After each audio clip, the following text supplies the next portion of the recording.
Good morning, good morning. Yeah, welcome to a morning cup of coffee. Y'all go ahead. Some of you probably already started your coffee a little while ago, but just now getting in on mine. And I just want to, y'all go ahead and sip, and I'll just talk. Just have a couple of topics.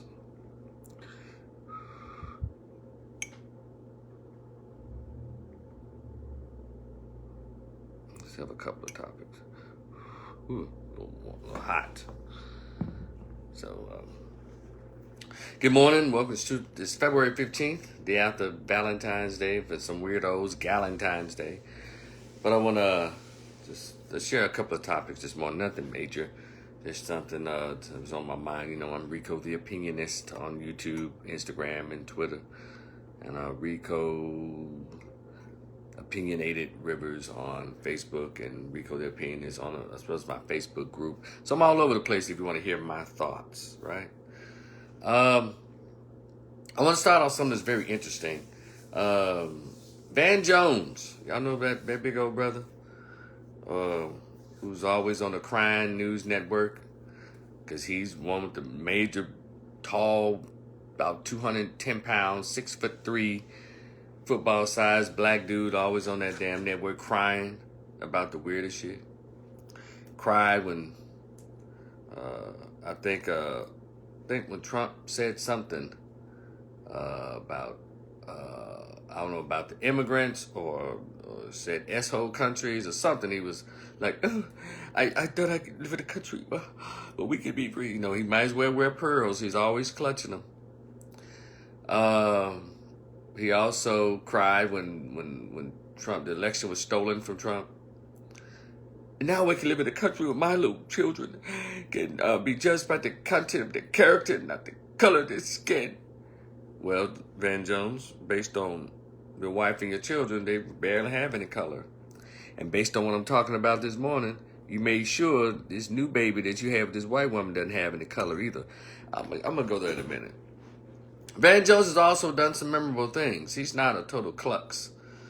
Klutz. He's worked really hard in criminal justice reform. And, you know, him and Kim Kardashian, he teamed up with her, and he's let it be known he was a good close friend to Prince. And in some circles, some would say that he's even offended the Democratic Party because of him working with former President Donald Trump on criminal justice reform, when it is very apparent that Democrats have no interest and the liberals have no interest in criminal justice reform in the sense that it would actually hold cops accountable. So, and then he also did this very awesome interview with Busta Rhymes back in, I guess, what's this, like last summer or something with Busta Rhymes. Damn good interview. So he's a talented man, you know, but he's he's missing a few bones in his spine. He's like the Terry Crews of CNN and politics. You know, just big old the dude that anybody can just play with, I guess. And I guess grab his political crotch, while Terry Crews, you can grab his actual physical crotch, and nothing will happen to you. You know, so man, that's still hot. And so VanJones has been kind of quiet lately, and then he decides to resurface with the announcement of this crap that he coined as conscious coupling. He said he and a friend, you know, he's been divorced from his wife for a couple of years, I guess, something like that. He has older children. I think they're like early or mid to late teens. He, at 53 years old, decided to say that he wanted another child. He wanted a girl or something. So he, now right, listen, had this friend, and she's like a late 30s, early 40s or something, decided he wanted to get with her and have a baby. I don't know if they, did I read anywhere how they had the baby? Did they actually do the horizontal mambo, or did they do the pants off, dance off? or did he do this little in vitro, skeet his stuff in a cup and they take a little squeezer there and squeeze in her vajayjay? I don't know. All I know is it's weird. And you would think that VanJones, with the image that he portrays, this loving, he was a loving father and husband and all of that, and then he's this politician that you would think that young politicians want to look up to, a young commentator or a young intellectual that people want to stick up to, look up to, right? Younger people especially. But then this 53-year-old bastard comes out and says he's having a new baby. The thing is, I see if this was his first kid, I wouldn't have a problem with it. But you already have children. And number two, when a lot of men do this starting over kind of crap, you have some 20-year-olds or 17-year-olds or 25-year-olds, and you at 55 decide you want to have a new set of kids. I think that's just so irresponsible. The same thing with women. Women do the same thing, but we're talking about VanJones' ignorant ass right now. And then, if we're not paying attention, he called this conscious coupling. So is that his new fancy Harvard or Yale way of referring to bastard kids out of wedlock with a woman you're not married to? Now, you're a black man of a particular stature. We expect this from a future Nick Cannon. We expect this from them, and we don't approve of it. But here you are, a man of a particular stature. You think with your Harvard or Yale or Brown, whatever your Ivy League education you have, you thought if you spray cologne on shit, it'll make it smell better. Conscious coupling. It's still an out of wedlock birth. You still brought a bastard kid into the country when we're talking about, onto the planet, when we're talking about everyday children born to single mothers.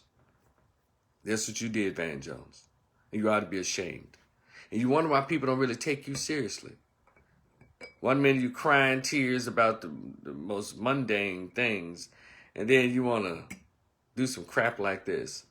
And this to the point when I was starting to give you a break. I said, you know what, after that Busta Rhymes interview, and then with the criminal justice reform, I said, you know, he might not be so bad. But then you go and do some BS like this. I'm telling y'all, there's something wrong with this Democratic shit. There's something wrong with this liberal party. There's something wrong with these black liberals, white liberals. They love to push the weirdness in society. They never push mother and father married into a household. And people can hate on the conservatives all day long. They talk about family values. I know y'all hear that a lot from them, but they talk about family values in the nuclear heterosexual sense of the word. Married mother and father in a household who plan to have children. I'm telling you, it's the weirdest thing. So shame on you, VanJones. Sorry. Move on, man. That shit is stupid. And of course, the liberal media is going to push this around like it's something cute. You know, I put that in the line with, you got two dudes who decide. Now, you got homosexuals who want to have children. I'm going to do a separate live on that. Homosexuals now. You don't want to go by the natural order of things. And you say homosexuals are a different group or different mindset, whatever, but you still want to do what God told normal people to do. Homosexuals.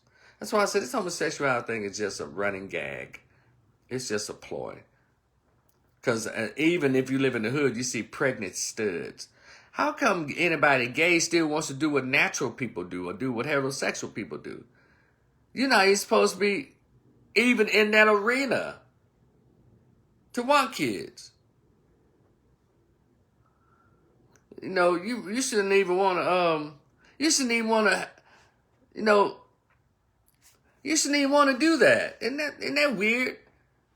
You're already going against what the natural order things. You say, well, whatever people do, we love and all this. Okay, we accept it. There are men who like to receive and give anus and penis. Then there's women who only like to deal with carpet munching.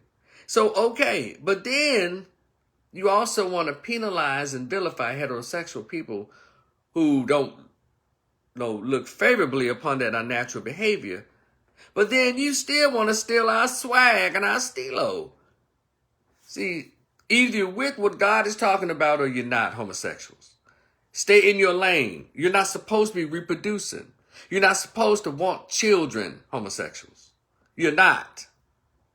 Because you're going against even the Adam and Eve concept. You're going against everything that is natural.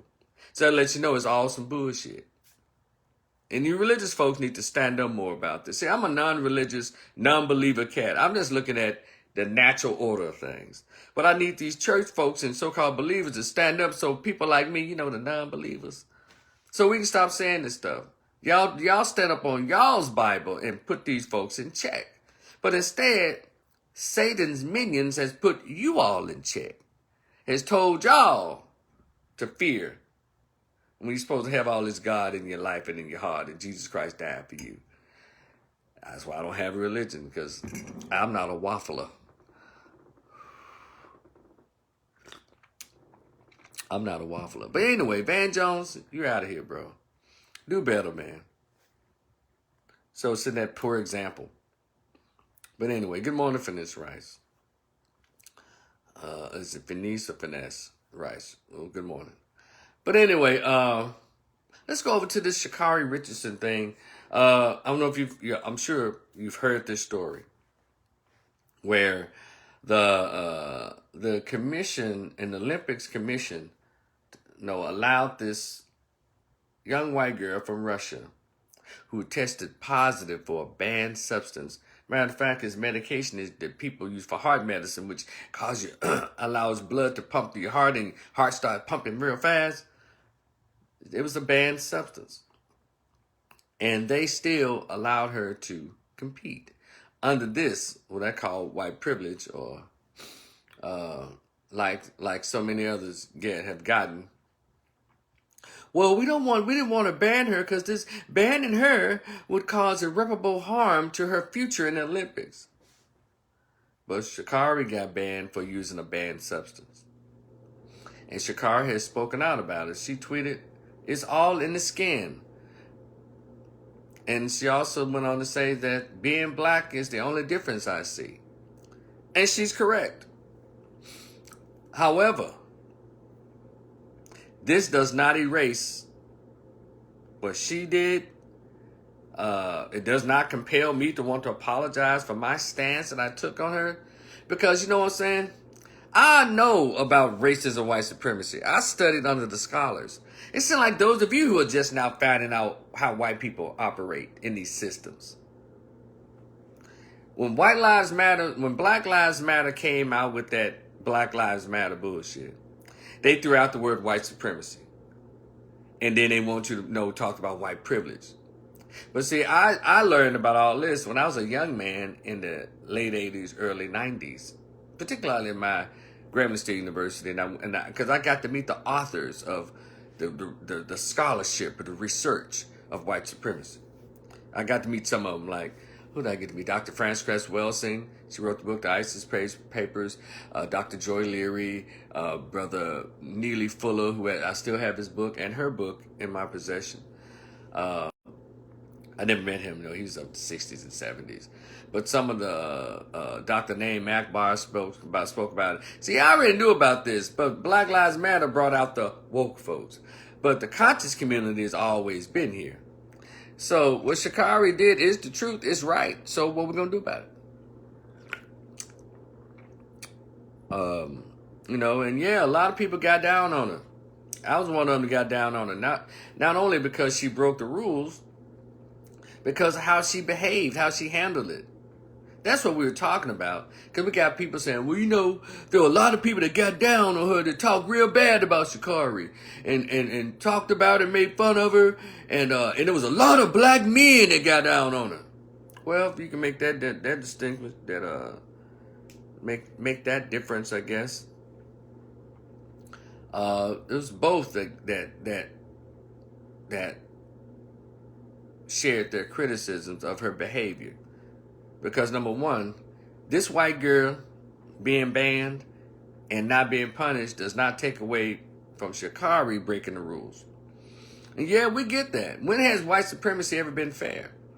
But I hope this is a learning curve for this young lady, Sha'Carri. I hope she's out there actually practicing and running and making sure that she doesn't use a mind and mood altering substance as a relief for when she feels grief or anger or disappointment. Because a lot of people were saying, well, you know, she lost her mother. But I read other stuff where her mother wasn't really in her life when she was a kid. Her mother was on drugs. And she had a close relationship to her mother. No, she didn't. According to what I read and it was out there. Her mom was in and out because her mom was hooked on drugs. And so she lost what she thought was supposed to be a semblance of a decent mother. And so that has an impact on a child. But Sha'Carri was not a child when her mother passed away. And Sha'Carri was in the Olympics way before you and I knew her. She was running for LSU. You know, she was already doing what's called professional track meet. So she was well aware of the rules. So I never bought that because she was grieving her mother. No, I didn't buy that. That's the case. You know, should have been doing all the time. Maybe she was doing all the time and just got caught this time. And as far as the criticism, well, the criticism just come with being part of the public eye. Now, do I agree that we kind of go down hard on our own that we do to others? Of course. Part of the Wendy Lynch letter. And all my critiques of her personal critiques of her, were like, Sha'Carri, get it together. Sha'Carri, stop talking. Stop talking, Sha'Carri.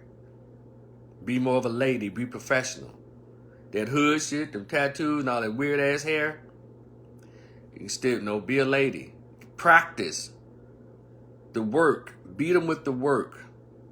Get off of Twitter. Get off of Instagram, talking trash. Then you came in ninth. So when you come back again, Sha'Carri, you let them know, y'all let the white girl off. That's what's be expected. So I expect all the Sha'Carri supporters, those who think that she was done a fair deal because that same system would let her compete under a banned substance. To me, the debate is what was worse, because the one that this white girl took, way worse than marijuana. But the point is, Sha'Carri knew this. And so she had to take responsibility for what she already knew, regardless if she was grieving over a death or whatever. It happens like that. Trust me, all of us. But all of us aren't working at on a profession or whatever that tells us day one when we're hired. Substances or drug use is not allowed. And we know this. So we go to work drunk or high because my child died, my mother died, whatever died. No, they said, we understand, but we have this, what is it called? No tolerance policy. And I'm glad that, and I wasn't surprised when I heard this at all. Because, again, I understand racism and white supremacy. I wasn't shocked. White people always do. They've been doing it since the days of Jesse Owens. Giving white Olympic competitors a white track meet football, the edge systematically. They've always done that. And so for those who want to, and all of a sudden you want to talk bad to all the black folks who shared their criticisms about her behavior and her failing that test, in my opinion, you can save that critique. Because it doesn't change my mind about it, because I meant every damn thing I said. You can go back on the videos that I made on my YouTube channel, Rico the Opinionist, as well as his Facebook page. She was out of line. And then now instead of just taking it and say, okay, and just moving on, she decided to double down on the foolishness. That's what we were critiquing.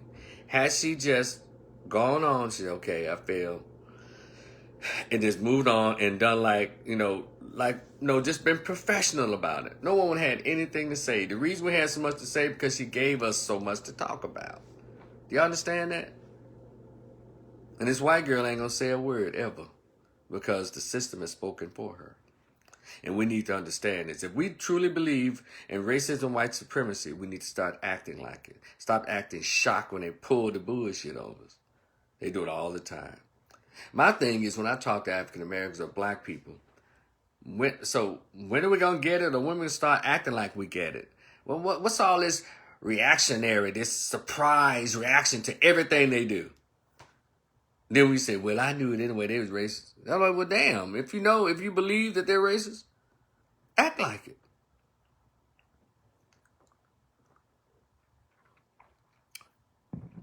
And I hope the commission continues to get, I guess, backlash, but they're not going to reverse their decision because the girl already competed. But I will say this on behalf of Sha'Carri. I hope she's getting better. I hope she's getting the therapy that she needs. I hope she's, getting stronger and, practicing, really putting her heart into her craft. Because everyone knows to shut up the naysayers, to shut up the critics, you go out there and you win. You perform your ass off. That's how you close everybody's mouths. If you've been out here assed out, broke, living on the street, and people are like, wow, this man, this and shit, hey, man, little mama ain't got that. Success is the best revenge. That's what I want to tell Sha'Carri. Become successful at your chosen craft. And that'll shut everybody up. But also, when they try to mention that, they said, no, I don't want to hear it because y'all let the white girl off. Sha'Carri, you have that card you can pull now. Yeah, I did it, but also the white girl. They let her pass, so I don't even want to hear that. So she did you a favor. She brought the example of the bias in this Olympic committee. So maybe there's other folks, white groups and other people who are disappointed. One quote that was read, it says, it slaps in the face of all of the other players who try to follow the rules. So they understand this is wide open. This is and I'm glad that she contributed her tweet in this regard. And so a lot of us need to follow the line and understand what's going on.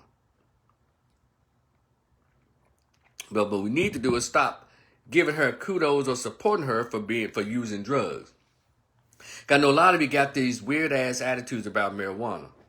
Look, I smoked, and I was at the Grambling State University. I smoked weed, off and on during my undergrad. And then I remember one night, me and Raleigh and I think Nehemiah and a few other brothers, we got together drinking Hennessy and smoking weed. This was 2 months before I graduated my master's degree in 1996. It was in March. And that was a hell of a upside down night, my God. And that was the last time I smoked weed, ever, March of 1996. And I had some temptations over the years to go back, but after 98 or 99, the weed started smelling different. It's like this stringent, ugly, pungent, stinking smell that it has today. So in my mind, they're doing something else to this weed. I'll pass. And then it has people looking like slow-moving crack addicts. Trust me, I've been an alcohol and drug counselor, social worker for 25 years. And I've seen it. And my marijuana intervention groups were the toughest groups to facilitate because people in such denial about the negative effects of marijuana. Hey man, God put it on the earth for us to use. All right, but you're not getting it straight from the earth and rolling it up in some organic leaves or organic papers. You get it from Devontae, who got it from Tyrone, who got it from Darnell, who got it from some other cat just had it in his back pocket, in his shoe, or his nutsack. Again, don't tell them where they got it from before the people that got it to them sprayed it with something, let it dry, and got it to the corner, to the hood, or whatever you got it from. So you're not smoking no pure weed. You're smoking chemicalized leaves, and that's why people are looking so ugly and talking slow and aging quickly. Like slow-moving crack addicts. They were in my class. Good morning, Chris Armour. What's up? So you know what I'm saying? Let's stop trying to justify drug use. I don't like to be in an area where people are smoking weed like that. Just blowing them. I've been around. This past weekend. I was at a spot where I think people were smoking, hitting a little bit, just a little, but just straight up, just blowing. I'm not good at being in a session of weed smoking. And also, I also want to say to the ladies, weed smoking is not very feminine. Well, doing any drugs is not very feminine. Yes, weed is a drug, and it's an addictive substance. It is. And I'll let you know in a second. Because I've noticed over the years from observation, marijuana makes you ugly. A lot of young ladies with, sagging boobs, burnt out lips like dudes, and shit, that weed vernacular or the voice, yeah, shit, you smoking, shit, that's smoke, you want to smoke, shit. Who speaks like that is supposed to be an adult? A weed drug addict, a weed addict. And some people don't know the definition of substance dependence or addiction. I'll give you an example. You wake up, smoke a blunt. Lunchtime, you smoke a blunt. Get home work, smoke a blunt. And it goes every day. Then if you don't have a blunt or weed, you start feeling anxiety, or your mind starts kind of, you get worried or you get aggravated. Well, that's called chemical dependency. That's called dependence. In your mind, psychologically, you've been trained and convinced that in order for you to function whatever way you're trying to, you need that substance. Same thing with pills. Same thing with alcohol. Well, crack is just an addiction in itself, and heroin and all of that. Because weed is more of a psychological dependence. And then once it takes care of this, commandeers your psychological functioning. And then you believe that, hey, man, see, it get high, man, it get high. Because you're trying to escape. We use drugs to change our mood and alter our reality. That's why we use drugs.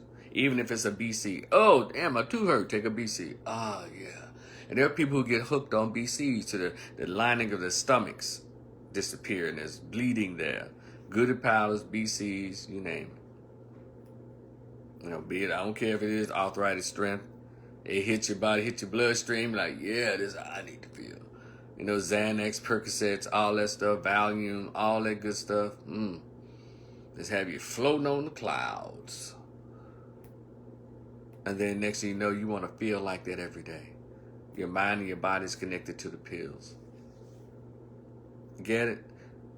And I don't know, and I'm telling you, the weed smoking thing. Now, there are people who say, well, there's doctors and lawyers who smoke weed. They be out on their yachts and stuff on the weekend. I said, well, they're doctors and lawyers. And I would tell my former clients who were on probation trying to get through the program, I said, well, how about you get on probation, become a doctor or lawyer, and we'll see. Then come back and talk to me. Because you're not supposed to smoke while you're on probation. And a lot of them fail the drug test, can't stop smoking weed. And if they break their probation, they're going to go to jail and do those 5 years. That lets you know how strong the addiction to marijuana is. You'll ruin your Olympic career to eat an edible. In your mind, you say, well, they won't catch this edible. That's what Shikari did. So please spare me the conversation about addiction. Well, people addicted to shopping. People addicted to sex. People addicted to people. You are correct. And guess what all those things do? Just like weed, alcohol, pills, and everything else. It'll cause you to lose money. It'll cause you to destroy families. And eventually cause you to destroy yourself from within. That's what addictions do. You name it. Yeah, I watch these shows like Intervention. Oh, one of my favorite shows. As one who's dealt in that whole long-term recovery and all of that, and addiction behavior, addictive behaviors and all of that. Y'all watch My 600-Pound Life? Those folks are eating themselves into the size of an apartment building and won't stop. And they know they're crying as they bite into that donut. Tears are coming out their eyes. It's the same. It's very similar to weed smokers.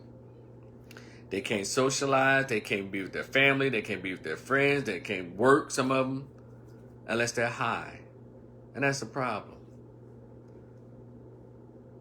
God put it on the earth. Well, he also did with the coca leaf. With the people in Guatemala, as they're chopping down their crops and everything, they put it in their cheek, chew on it to numb what pains they have in their face or headaches or body aches. But then man took that same coca leaf and grinded it up, made it into a powder. Now we're straightening our business up with it. So, yeah, it's a lot of stuff the Creator, that God put on the planet for us to do. But we take it and we bastardized it. Man took it and bastardized it. But anyway, I hope y'all get the point. If y'all want to send emails and letters to that commission, that Olympic Commission, that'd be great. Do I think Sha'Carri has an argument here? Of course she does. Way to point it out. Does that excuse her breaking the rules? Hell no.